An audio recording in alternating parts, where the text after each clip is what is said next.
va parler lecture avec ma pile que j'ai déjà lue et la pile que j'ai à lire. On y va, c'est parti.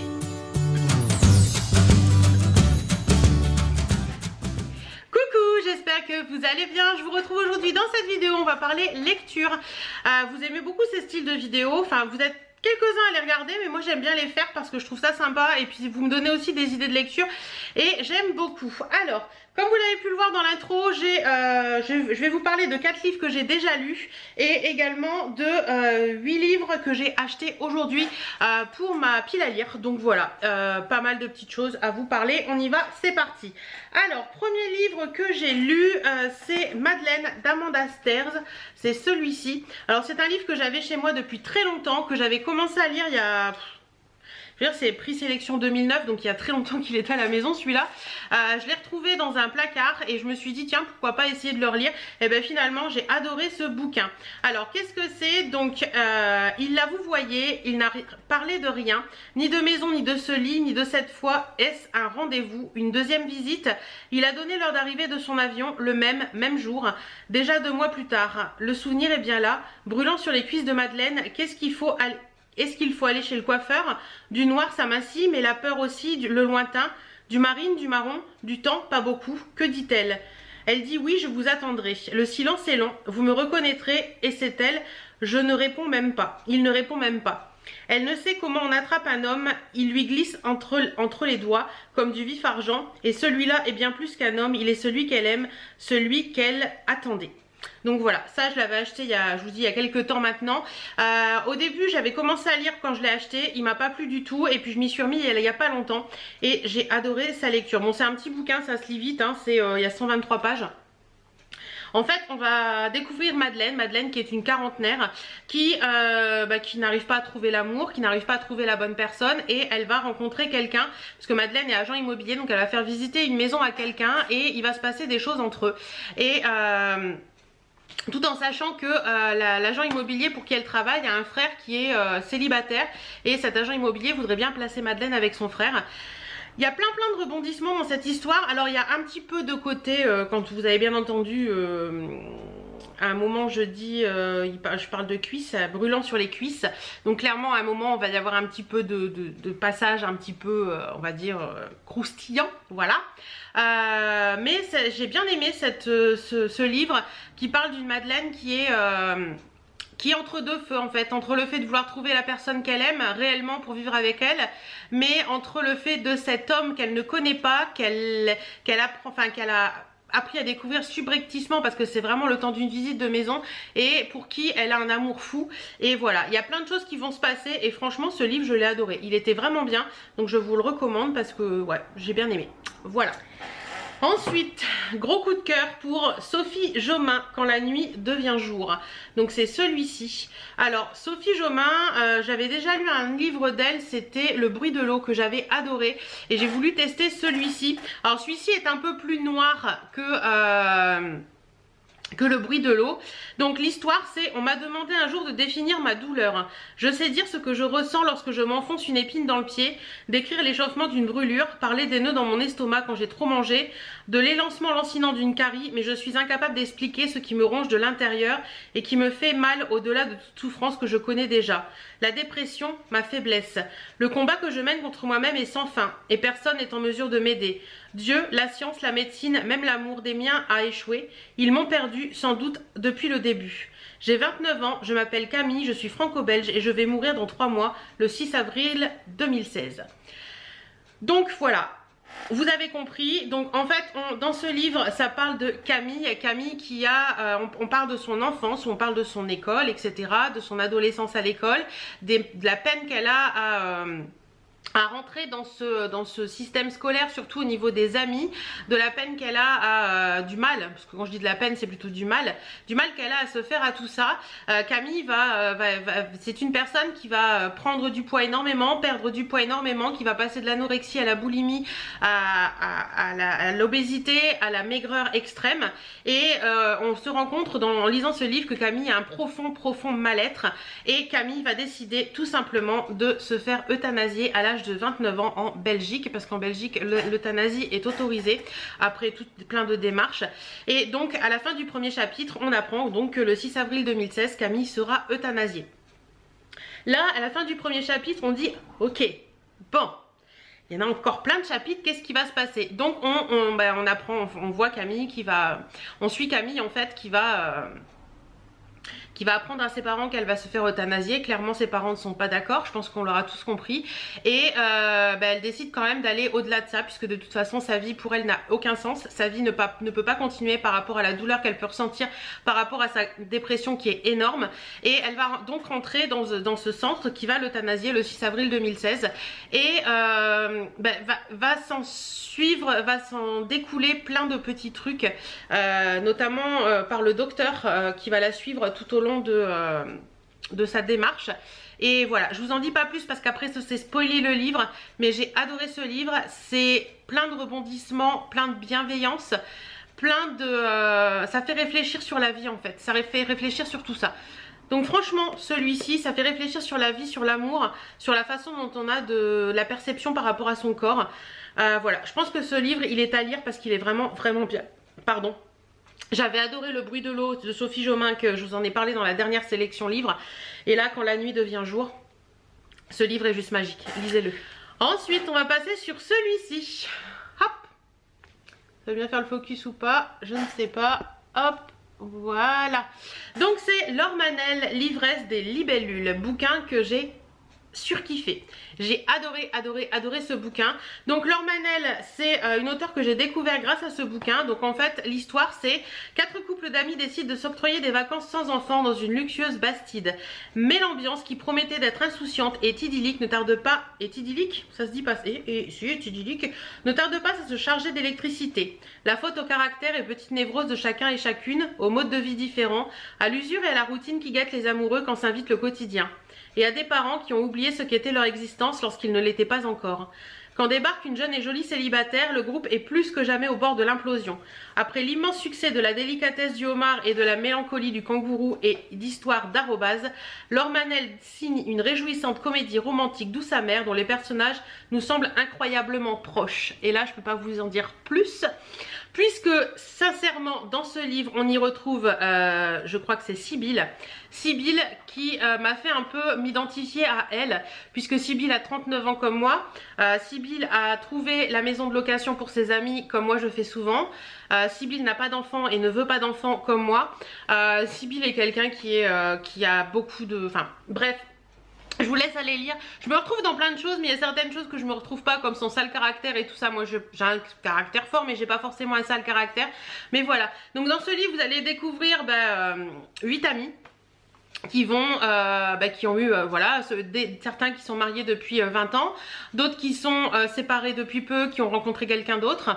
Vous allez découvrir aussi une demoiselle Valentine, qui va arriver invitée par l'N2 parce Valentine s'est séparée de son compagnon il y a quelques temps, et comme elle ne va pas bien, sa copine leur a demandé aux autres si elle pouvait se joindre au groupe, ce qui se fait. Donc ils arrivent dans une superbe maison en Ardèche, voilà, la maison qui idyllique pour les vacances, je pense, avec piscine, jacuzzi, sauna, salle de billard, enfin tout ce qu'il faut. Par contre, ils vont se rendre compte que les vacances sans enfants, au final, c'est compliqué, parce que certaines vont se dire oui, mais mes enfants sont pas là, etc. Et puis ils vont se rendre compte aussi que les vacances sans enfants, c'est aussi le moment pour se rapprocher au niveau du couple, et que c'est pas toujours évident après 20 ans de se dire on n'est pas que des parents. Donc voilà, j'ai adoré ce livre, j'ai adoré L'ivresse des libellules.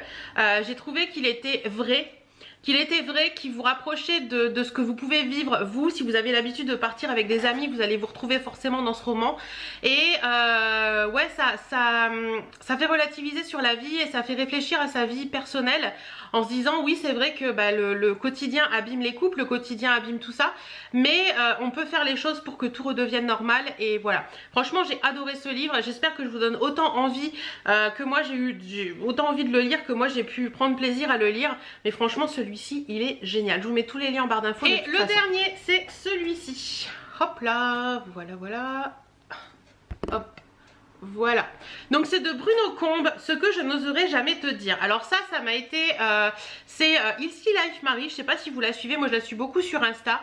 Et elle était, je pense qu'elle était dans un magasin de bouquins et elle disait qu'elle aimait bien lire ce livre. Donc je l'ai commandé et j'ai adoré ce bouquin.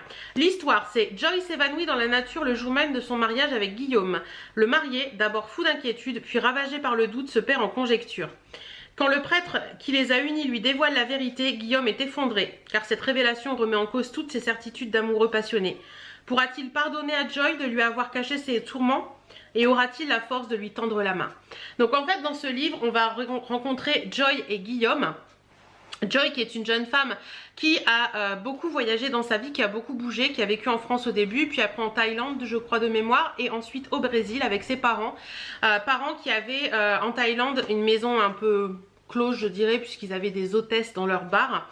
Et je pense qu'à un moment, puisqu'elle explique dans son roman qu'ils ont dû partir rapidement de Thaïlande et ils sont partis au Brésil. Au Brésil ils ont ouvert un restaurant qui petit à petit s'est transformé également en bar à hôtesses.